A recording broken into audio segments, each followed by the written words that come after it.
नमस्ते, प्रणाम, हर हर महादेव, जय माता दी सबके। सत्यम वर्मा ऑफिशियल के देखे वाला सभी भाई लोग के हम आप सबके छोट भाई भोजपुरी गायक सत्यम वर्मा है जैसे गोड़ छुके गोड़ लगाता नहीं कैसन बनी जा रहा सब। तो जे तरह से सत्यम वर्मा ऑफिशियल के प्यार दुलार आशीर्वाद देता नहीं, ऐसे ही आशीर्वाद प्यार दुलार देते रहे।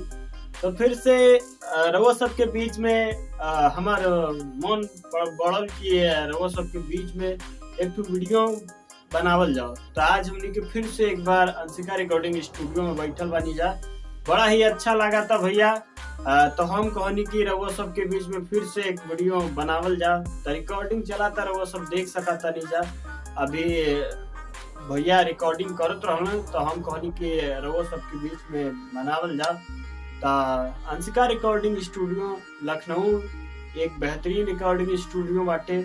तो रउआ सबके बता दिहल चाहतनी कि एजा खाली भोजपुरी के काम ना होला, एजा कुल काम होला। जैसे बॉलीवुड, वेस्टर्न म्यूजिक, जे भी प्रकार के रउआ सबके म्यूजिक बनवावे के होखे या केहू सिंगर भाई लोग के गाना रिकॉर्डिंग करे के होखे तो रउआ सब जरूर अंशिका रिकॉर्डिंग स्टूडियो में आई और ये ढेर सारा प्यार दुलार आशीर्वाद दी अंशिका रिकॉर्डिंग स्टूडियो लखनऊ के। तो रोज सबके बता दिहल चाहता नहीं कि हेजा गजब से गजब म्यूजिक, बॉलीवुड के म्यूजिक भी कंपोज कइल जाला।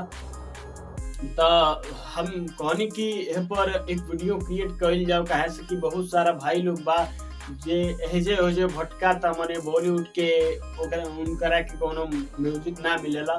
तो रोज सबके बता दिहल चाहता नहीं कि बॉलीवुड या अदरवाइज कोनो भी म्यूजिक बनवावे के होके तो सब अंशिका रिकॉर्डिंग स्टूडियो में आई और ढेर सारा प्यार दुलार आशीर्वाद दी।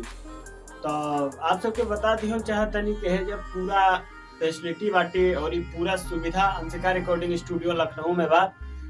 दिखा दिहल चाहतनी ई रहल अपन मिनी कीबोर्ड लगल बा, ये से बढ़िया म्यूजिक कंपोज कइल जाला।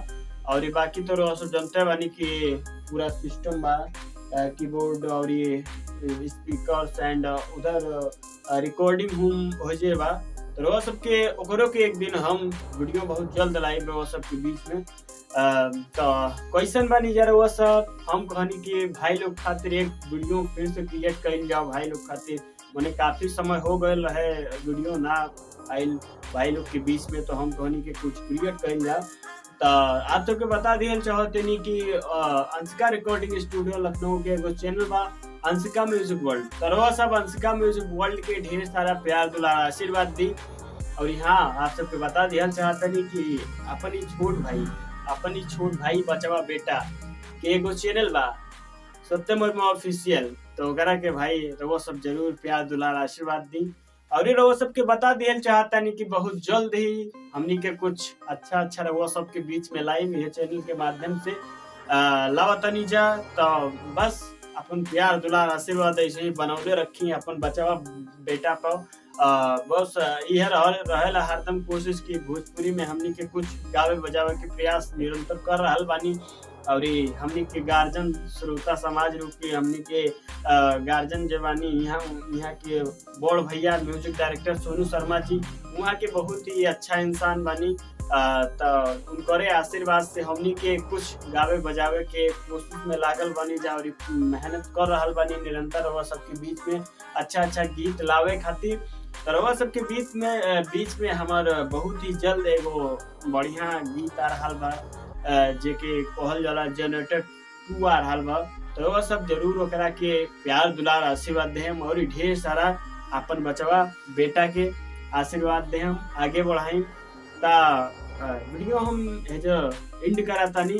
अगर हमारे वीडियो अच्छा लगे तो प्लीज रउआ सब ढेर सारा प्यार दुलार आशीर्वाद दे और ज्यादा से ज्यादा ये वीडियो के शेयर करम ताकि जे भाई लोग है जो भटक रहल बा जेकरा के स्टूडियो ना मिलाता, स्टूडियो वाला फ्रॉड बता के पैसा ले लेता रे सो। तो सब जरूरी वीडियो के शेयर करी और ढेर सारा प्यार दुलार आशीर्वाद दी। अगर वीडियो अच्छा लगी तो वीडियो के लाइक करी, शेयर करी एंड हमारे चैनल सत्यम वर्मा ऑफिशियल के रउआ सब सब्सक्राइब करी, लाइक करी। नमस्कार, प्रणाम, हर हर महादेव, जय माता दी।